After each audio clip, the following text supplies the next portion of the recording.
We all know the government's keen on cutbacks. It says they are needed to fix the economy and that we are all in it together. But I wondered, who is bearing the brunt of all the belt tightening? The super rich?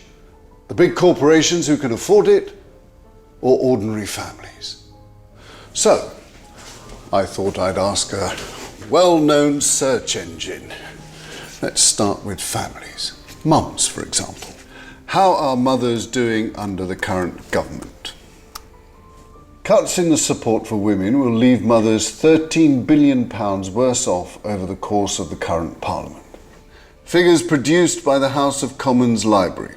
Okay, we can't argue with that. What about the elderly? Spending on social care, that's care homes, home visit, Meals on Wheels, has been slashed by more than 20%. So, ordinary people are taking a hit.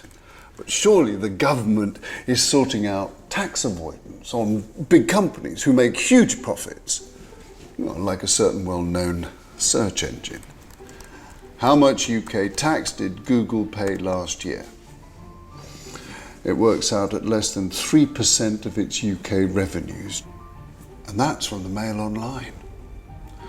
So, when times are tough, the government squeezes the less well-off while letting the richest avoid paying the taxes that the rest of us do. Which would explain why David Cameron's former Work and Pensions Secretary, Ian Duncan-Smith, described George Osborne's latest budget as divisive and deeply unfair.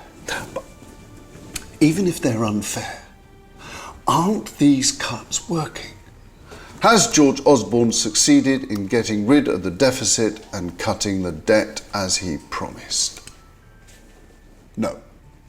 It turns out he's failed to hit every one of his own targets. Debt is still growing and he doesn't expect to close the deficit for another 3 years. And that's from the official Office for Budget Responsibility. And the economy? The latest official forecasts show growth down, earnings down, investment down, export down, and productivity down. The truth is, this government's policies are not just unfair, they're a failure. They're simply not working. A dose of common sense is what we need.